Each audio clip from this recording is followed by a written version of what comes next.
সম্প্রতি একাধিক বিদেশি নাগরিক, বিশেষ করে বাংলাদেশি ও রোহিঙ্গারা ভুয়ো আধার কার্ড, রেশন কার্ড বা প্যান কার্ড দেখিয়ে ভারতীয় নাগরিকত্বের প্রমাণের চেষ্টা করছে। এরপরই দিল্লি গভর্নমেন্ট নিল বিশেষ সিদ্ধান্ত। এবার বলা হয়েছে আধার কার্ড বা প্যান কার্ড দেখালেও তা বৈধ পরিচয়পত্র হিসেবে গণ্য করা হবে না।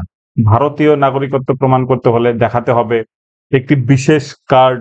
এই কার্ডটি কি সেটা নিয়ে চলুন আজকের এই বিস্তারিত ভিডিও। তো চলুন দেখে নিই ভিডিওটি। বলা হয়েছে সীমান্তে অনুপ্রবেশ ঠেকানো যাচ্ছে না, চেনা যাচ্ছে না ভিড়ে মিশে যাওয়া বিদেশিদের। এমন পরিস্থিতিতে ভারতের নাগরিকত্ব প্রমাণ করার ক্ষেত্রে নয়া মাপকাঠি বেঁধে দিল সরকার। কেন্দ্রীয় স্বরাষ্ট্র মন্ত্রকের অধীনস্থ দিল্লি পুলিশ জানিয়েছে, আধার, প্যান ও রেশন কার্ড দেখালে আর ভারতের নাগরিক গণ্য করা হবে না কাউকে। পরিবর্তে দুটি অন্য নথির মধ্যে যে কোনো একটি থাকা বাধ্যতামূলক করা হলো।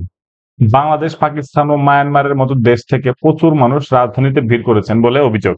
ঘুরপথে আধার, রেশন কার্ড বানিয়ে ভারতের নাগরিক হিসেবেই সেখানে তারা বসবাস করছেন বলে অভিযোগ উঠে আসছে বারবার।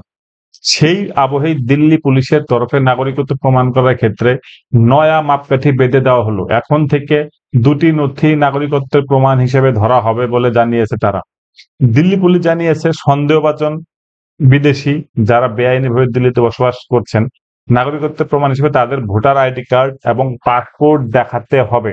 দিল্লি পুলিশের এক আধিকারিক সংবাদ মাধ্যমে বলেন, তথ্য যাচাই করতে গিয়ে দেখলাম বেআইনি অভিবাসীরা তাদের আধার, রেশন, প্যান কার্ড তৈরি করে ফেলেছেন। ভারতের নাগরিকত্বের প্রমাণপত্র হিসেবে সেগুলি পেশ করেন তারা।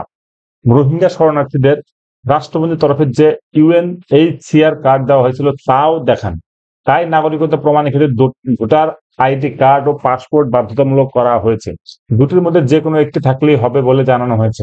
পরিসংখ্যান প্রকাশ করে জানানো হয়েছে, এই মুহূর্তে দিল্লিতে ৩,৫০০ পাকিস্তানি নাগরিক রয়েছেন, যাদের মধ্যে ৫২০ জন মুসলিম, যাদের মধ্যে আবার ৪০০ জনকে ইতিমধ্যে আটারি সীমান্ত দিয়ে ফেরত পাঠানো হয়েছে।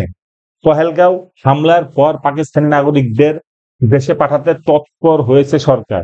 আর সেই আবহে এই ঘোষণা। কেন্দ্রীয় স্বরাষ্ট্র মন্ত্রকের অধীনস্থ দিল্লি পুলিশ জানিয়েছে, আধার, প্যান এবং রেশন কার্ড প্রশাসনিক ও সামাজিক কল্যাণমূলক কাজে নথি হিসেবে গৃহীত হবে, কিন্তু ওই সব নথি নাগরিকত্বের প্রমাণপত্র নয়। এই মুহূর্তে মূলত দুটি নথিকে নাগরিকত্বের প্রমাণ হিসেবে স্বীকৃতি দেয় সরকার। জন্মের শংসাপত্র, ডোমিসিল সার্টিফিকেট অর্থাৎ স্থায়ী নিবাসের শংসাপত্র। ভারতে নাগরিকদের একাধিক পরিচয়পত্র রয়েছে, Aadhaar card, PAN card, ration card. Aadhaar যদিও পরিচয়পত্র, কিন্তু তা নাগরিকত্বের প্রমাণপত্র নয়। প্যান কার্ড কর সংক্রান্ত কাজ ব্যবহৃত হয়, রেশন কার্ড ব্যবহৃত হয় জনকল্যাণমূলক প্রকল্পে। এর কোনোটি নাগরিকত্বের প্রমাণপত্র নয়। তাই জন্মের শংসাপত্র এবং নিবাসের শংসাপত্রই নাগরিকত্বের প্রমাণ হিসেবে ধরে কেন্দ্র। ১৯৬৯ সালের জন্ম ও মৃত্যু আইনে এদেশে জন্মগ্রহণকারীদের শংসাপত্র প্রদানের মাধ্যমে নাগরিকত্ব দেওয়ার কথা বলা হয়েছে। দেশের কোনো রাজ্য বা কেন্দ্রশাসিত অঞ্চলে স্থায়ী বসবাসের নথি হলো নিবাসের শংসাপত্র।